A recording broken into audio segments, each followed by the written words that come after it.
الأمهات الحوامل في المستشفى بتعملوا لهم إيه؟ يعني في الولادة أو لما تولد هتعملوا لهم إيه؟ بسم الله الرحمن الرحيم.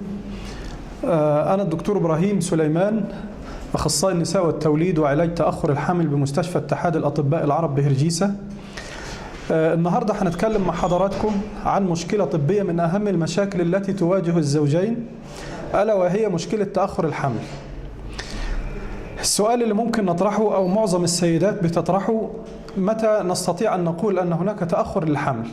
تأخر الحمل يبدأ بعد سنة من انتظام العلاقة الزوجية في وجود الزوجين، بانتظام علاقة زوجية، بانتظام الدورة. إذا تأخر الحمل عن سنة من بعد الزواج أو من بعد الولادة الأولى أو الثانية أو كده، فبنعتبر هذا تأخر حمل. وبالتالي لابد من السيدة أن تبدأ فحوصات مبكرا بعد انتهاء السنة لمعرفة إذا كان هناك أسباب لتأخر الحمل أو ليس. هناك كثير من السيدات مع نهاية السنة الأولى، أكثر من 80% من السيدات بيكون هناك حصل حمل تلقائي بدون أي تدخلات.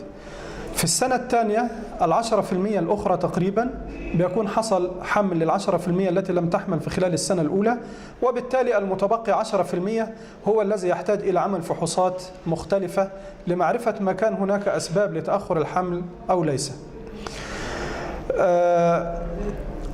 وبالتالي هناك بعض الحالات المستثناة التي لابد أن تبدأ الفحوصات مبكرا قبل نهاية العام، ألا وهي السيدات التي تكون الدورة غير منتظمة، السيدات التي تعاني من مشاكل طبية قد تكون سبب في تأخر الحمل.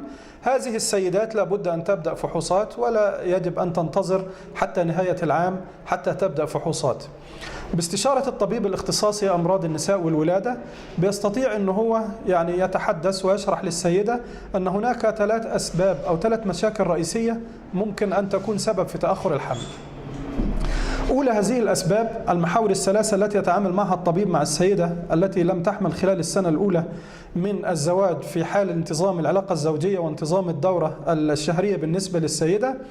نمرة 1، لابد أن نطمن إذا كانت الأنابيب حق السيدة مفتوحة أم بها مشكلة. كثير من الحالات تكون هناك التهابات مزمنة حول الأنابيب أو التهابات مزمنة داخل الأنابيب أو تجمع سائل المائي. هذه مشكلة بتعيق التقاء الحيوان المنوي مع البويضة داخل الأنبوبة، وبالتالي من الصعوبة حدوث حمل بهذا الشكل. لذا لابد من عمل فحص بنسميه اللي هو أشعة الصبغة على الرحم، وذلك بحقن صبغة داخل الرحم وتصويرها بجهاز الإكس راي. نستطيع أن نقول أنه إذا كان هناك مشكلة انسداد في الأنابيب أو ضعف في الأنابيب أو ليس، أو إذا كان هناك التصاقات داخلية في الحوض أو التصاقات داخلية في الرحم، أو وجود بعض الأورام الليفية الحميدة التي يمكن علاجها أيضا. كل هذا من خلال أشعة الصبغة التي يقوم طبيب الأشعة بعملها. المشكلة الأخرى وهي مشكلة التبويض. بعض السيدات بتعاني من نقص أو ضعف في التبويض، وأحد الدلالات التي تدل على ذلك هو عدم انتظام الدورة، سواء إتيانها مبكرا أو تأخر الدورة.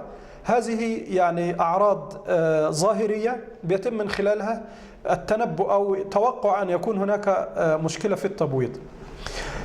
تتم عملية تشخيص ضعف التبويض أو عدم وجود التبويض من خلال تحليل هرمون في الدم على اليوم 21 أو 22 للدورة، في حال تكون الدورة منتظمة وبتأتي على موعدها كل شهر وليكن كل 28 يوم، أو يتم التشخيص بخلال الموجات فوق الصوتية اللي هو الفوليكيولومتري، ويتم متابعة البويضة منذ بدايتها ابتداء من اليوم 8 أو من اليوم 9 أو من اليوم 10 حسب ما يحدد الطبيب، ويتم المتابعة لهذه البويضات حتى تصل إلى الحجم المناسب، وهو على الأقل في حدود 18 مليمتر. بعدها بيحدث أيضا نمو أكثر للبويضة. هذه البويضة تنفجر في النهاية ويتم تشخيص التبويض بهذه الطريقة. المشكلة الأخرى وهي المشكلة التي قد يعاني منها بعض الأزواج، وهو قلة عدد الحيوانات المنوية أو ضعف الكفاءة بالنسبة للحركة أو وجود تشوهات في الحيوانات المنوية. وده بيتم بعمل تحليل بسيط للزوج بيتم من خلاله معرفة إذا كان تحليل الزوج سليم أو إذا كان به مشكلة. دي أهم الأسباب الرئيسية التي ممكن تؤثر على تأخر الحمل.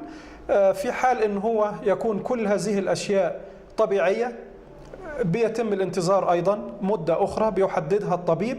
بعدها إذا لم يحدث حمل في وجود تبويض بكفاءة عالية، في وجود حيوانات منوية بالنسبة للزوج وتحليل الزوج يكون سليم بالنسبة للأنابيب وتكون مفتوحة، أو بمعنى أصح أنه هو كل التحاليل تكون سليمة، بيكون هناك مدة يعني بينتظرها الزوجين بيحددها الطبيب ومتعارف عليها عالميا. بعدها بيتم تحويل الحالة إلى عمل أطفال الأنابيب أو الحقن المجهري حسب أيضا ما يحدد الطبيب حسب الحالة. إذا كان هناك مشكلة في المحاور الثلاثة هذه بيتم علاجها من خلال الطبيب أيضا بمدة محددة. ولكن في النهاية لا ننصح السيدات بأن تأخذ أي أدوية بدون معرفة ما إذا كان هناك سبب لتأخر الحمل أو لا. النصيحة الأخرى: لا تبدأ السيدات فحوصات قبل عام من انتظام العلاقة الزوجية في وجود الزوج بانتظام علاقة زوجية وبانتظام دورة. يعني النصيحة أن هي لا تبدأ بأي فحوصات تخص تأخر الحمل إلا إذا كان هناك مشكلات مستجدة، فبيتم الذهاب إلى الطبيب لعلاجها وهو يحدد مدى أهمية هذا. النصيحة الأخرى أنه هو لا تستمر السيدات على منشطات المبيض لأكثر من 6 إلى 9 شهور، هذا يكفي. إذا لم تكن هناك استجابة للحمل ولم يحدث حمل بعد 9 شهور فلا بد أن يكون هناك إجراء آخر يقوم بعمله الطبيب بديلا عن الأدوية وبديلا عن أنه هو أن تنتظر السيدة أكثر من ذلك، لأنه استخدام المنشطات مدة أكبر من المدد المتعارف عليها عالميا وطبيا، هذا يؤثر على المبيض ويؤثر على صحة السيدة. في النهاية